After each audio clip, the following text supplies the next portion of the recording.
I search for Shiva.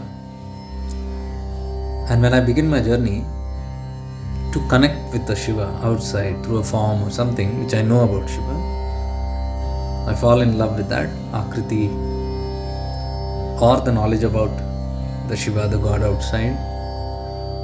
And then my love connects with it. And then I plead, I connect, I ask. And that's how the relationship with God begins. So in the start, which is known as Apara Bhakti, it starts with Bhed Bhakti. There's a difference. There are two. It must lead to Para Bhakti. So I was listening to this song and I remembered I used to sing this. But I would like to connect how this journey goes. We search for Shiva in the mountains. We know he lives in Kailasha. So all the people there of that area, Dholidars, they compose this beautiful song of Shankar Sankat Harna. Shankar Sankat Harna, Shiv Kailaso ke vasi, Dalidharu ke raja, Shankar Sankat Harna, Shankar Sankat Harna. We have Sankat, we have problems, we go to God. I say, take away my problems.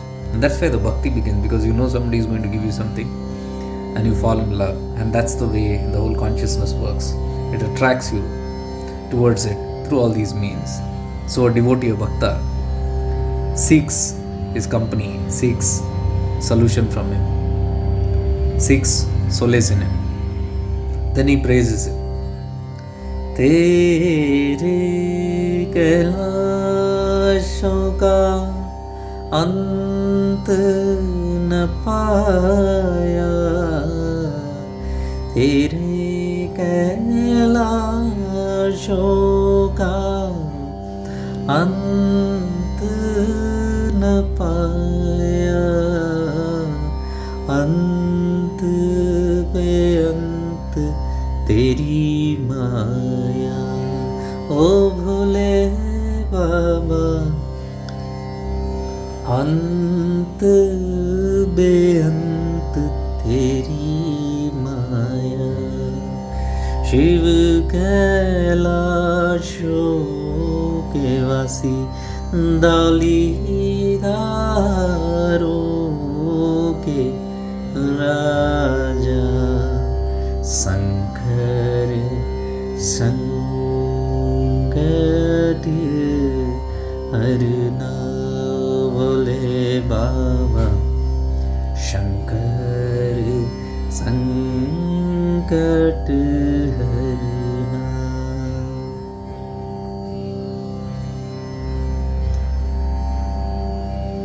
Then they go with many objects which the Lord is pleased with. So we are basically trying to please God so that He pleases us.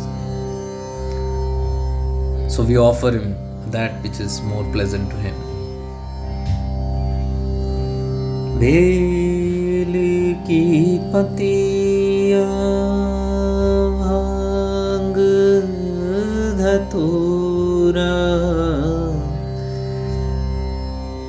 Bell की पतियाँ, भांग धतूरा, शिव जी के मन को लुभाए, ओ भोले बाबा, शिव जी के मन को लुभाए, शिव कैलाशों के वासी, डालीधारों के राजा,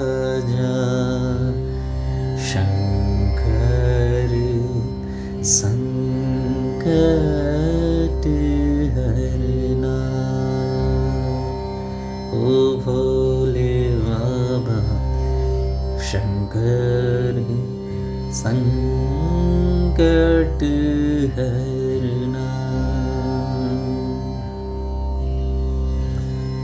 एक था डेरा तेरा चंबेरे चौगाना, एक था डेरा तेरा चंबेरे चौगाना, धुजा लाई धिता भर मोरा।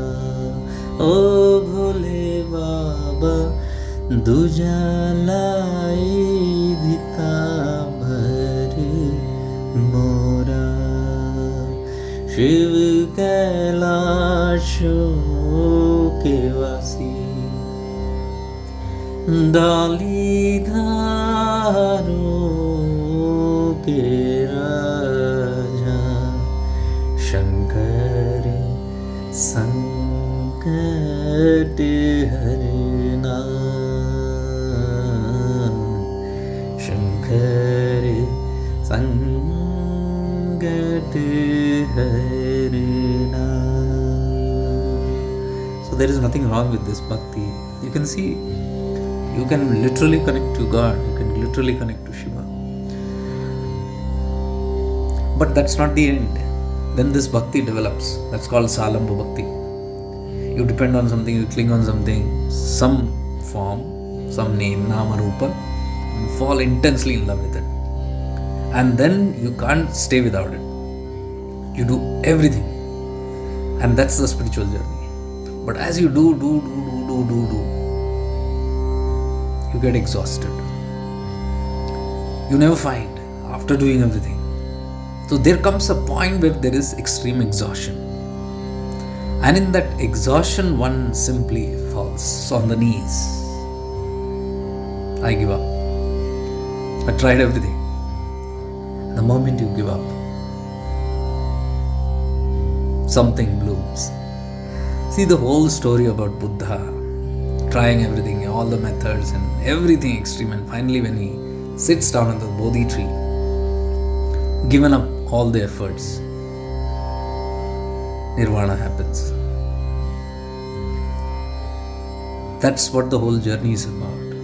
You do, Salamba, you cling on, and a time comes where when you give up, knowing that all your efforts are not going to make any sense, because the effort simply means I know better than you. I know where you are, I'll seek and find it you. And in that mad chase, we seek him so much outside and we miss where he actually is. Where is Shiva? Is he in Kailash? Is he in some holy place or a holy temple? Is he in all the rituals that we do? Is he in all the stutis and prayers that we make, the penance, the tapasya that we do? Is he in the fastings? We realize it is not there. But are these things not important? They are, because they make you disciplined and they give you intense bhakti. Bhakti develops. You can see this devotion. We are not against this kind. It's a bhakti. But then this bhakti leads you somewhere. I've done all these. All my life. Mantra, yantra, tantra, singing, stutis. And I love them even then, now also.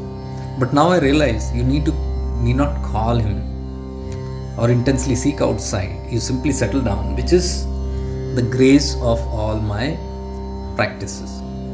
When you do this practice, Salam, over a period of time, Chitta Shuddhi happens.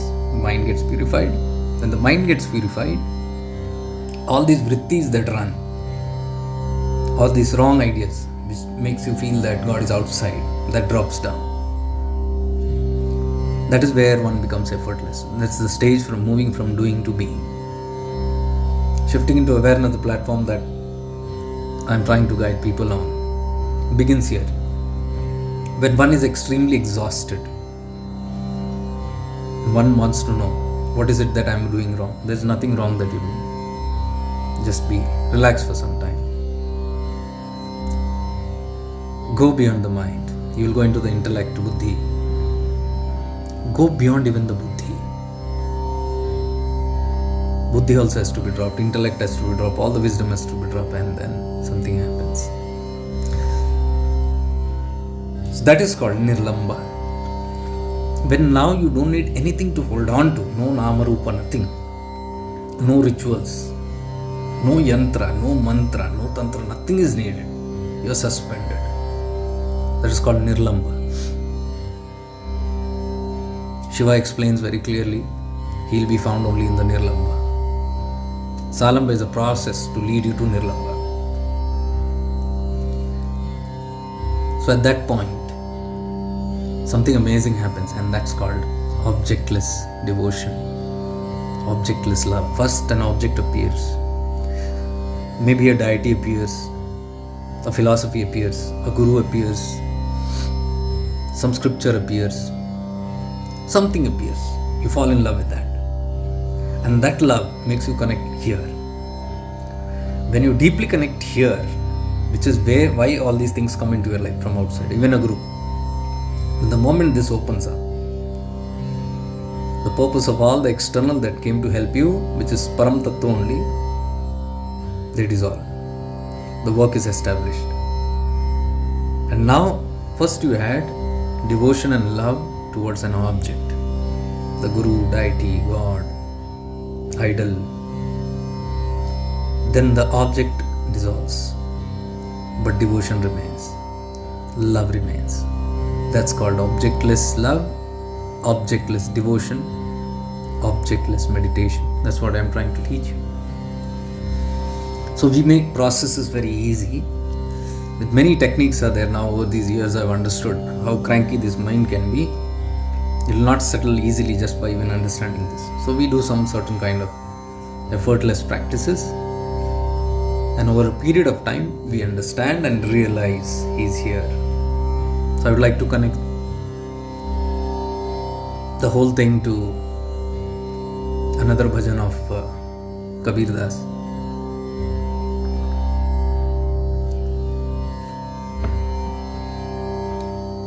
A blend. One is Salam which I sung, Shiv Kailason ke Vasi, Dalidharon ke Raja, Shankar Sankat Harna, remove my obstacles, and I am going to Shiva on the Kailash.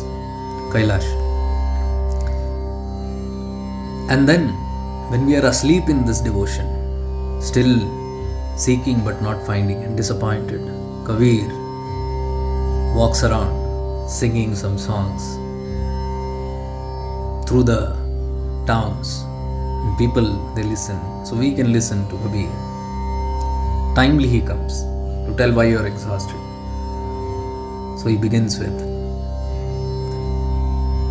Moko kahan dhoone re bande, main to tere paas re. Moko kahan ढूंढे बंदे, मैं तो तेरे पास रे. In the earnest seeking to find Shiva, when we pray, Oh Lord, where are you? Noore Khuda, तू कहाँ छुपा है ये बता. The voice from within comes, Shiva. Shiva's answer. मोको कहाँ ढूंढे रे बंदे, मैं तो तेरे पास रे. मोको कहाँ ढूंढे रे बंदे, मैं तो तेरे पास रे. So as we do these practices, slowly, we listen to this divine melody from inside. A spandan, a vibration, a pulsation, as though he's calling from within. Where are you searching outside? Why are you running so much? What meditation? What all these practices? Just be, listen. Let the mind calm down. Let all the vrittis fall if you allow it to. Shift into awareness. Allow it to all fall. You will hear this voice. Not literally, but the feeling, the bhava will start. The sphurana will start. So he says, ना तीरथ में ना मूरत में ना एकांत निवास में. So whenever we run outwardly searching for him, finding him, I say Shiva cannot be found or sought. He has to be realized. So when we go out, the call from inside is ना तीरथ में ना मूरत में ना एकांत निवास में, ना मंदिर में ना मस्जिद में ना काबा कैलाश में, मोको कहाँ ढूंढे रे बंदे, मैं तो तेरे पास रे. But we can't hear because the external noise is so much. The voice is always there, the spandan is always there, the bhava is always there, but we can't hear. Only we can hear when this settles down. That's what I say, when you shift into awareness and you become more aware, you can get to know it's not there, it's here. You become very subjective. So he further says, ना मैं जप में ना मैं तप में ना व्रत उपवास में ना मैं क्रिया कर्म में रहता ना ही योग संन्यास में मोको कहाँ ढूंढे रे बंदे मैं तो तेरे पास रे मैं तो तेरे पास रे. Then he says, if you actually search in the right place, you will get me like this. You are not searching where I am. You are searching in the externals. I am in the internal. Right where your heart is, not the physical heart. The center of your being. Hridaya Akasha. He is Chidakasha. And the center of Chidakasha is Hridaya Akasha. From where the whole creation begins. From where I am born. And I go back. So the source calls me from there. So in the last stanza he says, Shiva says, खोई हुई तो तुरंत मिल जाऊं एक पल की तलाश में. एक पल की तलाश. We spend a whole lifetime searching. He's telling one pal, ek pal, at the right place you find me, तुरंत मिल जाऊं. कोई खोजी हुई तो तुरंत मिल जाऊं. If you search in the right place, I'll get to you immediately. You will realize me immediately. But we are not searching him where he exists. We are going into the outer rings, the externals. So he says, खोजी हुई तो तुरंत मिल जाऊं एक पल की तलाश में.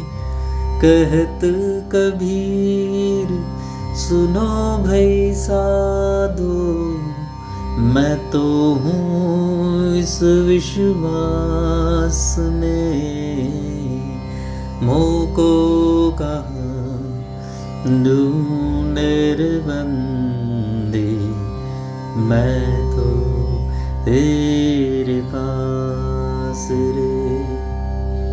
खोजी हुई तो तुरंत मिल जाऊं एक पल की तलाश में, मतलब in one shift you can find me, the shift into subjective, from objective to subjective.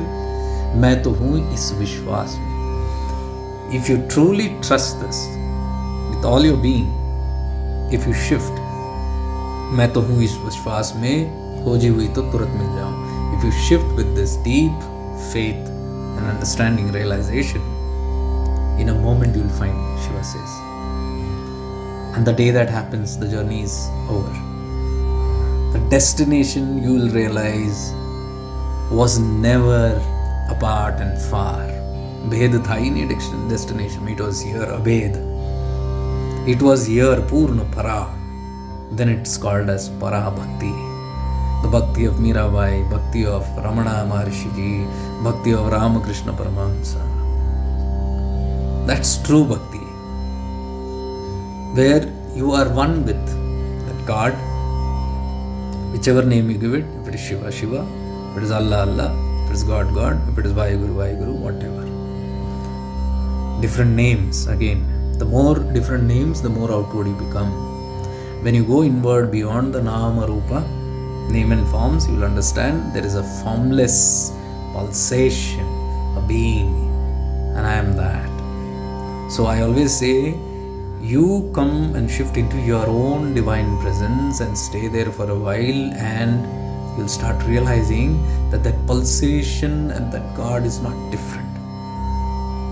The same. You might have moments, and that's enough to motivate you to go toward the final destination. Hope this beautiful two bhajans helped. Both are beautiful and close to the heart. It depends on which stage we are, which side we are, and how long we will take to move from one end to the other, from Bhed Bhakti to Abhed Bhakti, from Salamb to Nirlamb, from Apara Bhakti to Para Bhakti, from Swartha Bhakti to Niswartha Bhakti. Swartha Bhakti, why? Because all this Bhakti when we go outside is for me. You can see Shiv Kailashon ke Vasi, I am going and I am offering all things. Why am I offering? So that he can offer me something back. So that is called Swartha Bhakti. Bhagavan Nityananda in Chidakasha Gita explains that Bhakti in the start is all selfish. But over a period of time, when it becomes selfless, you will realize that Guru is not one. Guru is in the entire universe. Everything is a Guru to you. Nityananda says in Chidakasha Gita. This is what it means when he says in the start Bhakti is selfish. This selfish means for me. I run out for me. I am asking for me. But when I realize it here, you will realize that from here everything blooms. So from here when it blooms, when your God radiation is out, you are only seeking good for everyone. There is no difference between anyone. So it is called Niswartha Bhakti. Whatever you are blooming here, it is for everyone.